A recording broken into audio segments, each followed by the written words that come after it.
Hi hello అందరికీ నమస్కారం. నేను ఈరోజు ఒక చిన్న టాపిక్ డిస్కస్ చేయడం కోసమని వీడియో చేయడం జరిగింది. అయితే నేను నిన్న చావా అనేటువంటి ఒక మూవీ చూడడం జరిగింది.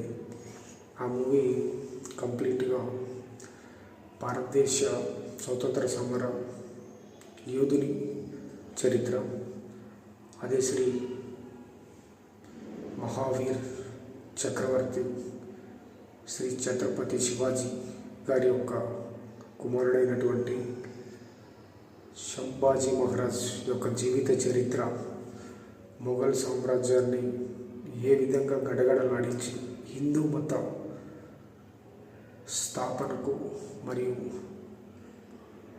మొఘల్ సామ్రాజ్యం నుంచి హిందూ వ్యతిరేక వాదులను సైతం గడగడలాడించి వారి యొక్క సామ్రాజ్యాలను ఆక్రమించుకొని, ఏదైతే మొఘళ్ళు ఆక్రమించుకొని హిందువుల మీద విపరీతమైనటువంటి దాడులకు గురవుతున్నాయో ప్రాంతాలు ఏదైతే ఉన్నాయో వాటి మీద యుద్ధాన్ని ప్రకటించి ధైర్యంగా ముందుకు వెళ్ళి ఒక గొప్ప మహావీరుడిలాగా యుద్ధం చేసి ఆ మొఘల్ సామ్రాజ్యవాదులను ఉరికించి భారతదేశ చరిత్రలోనే హిందూ మత స్థాపనకు ముందుకు సాగినటువంటి ఒక వీరోచితమైనటువంటి సినిమా. అది నాకు చాలా బాగా నచ్చింది. దాంట్లో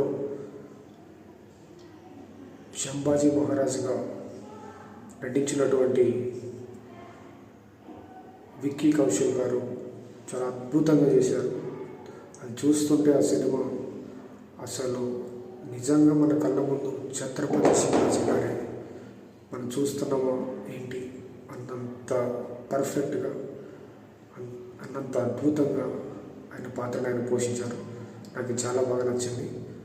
సో వీలైతే మన భారతదేశ చరిత్రకు సంబంధించినటువంటి సినిమా కనుక ప్రతి ఒక్కరు కూడా దీన్ని చూసి ఆదరిస్తారని ఆశిస్తూ ఈ యొక్క వీడియోని పెట్టడం జరిగింది. నమస్కారం.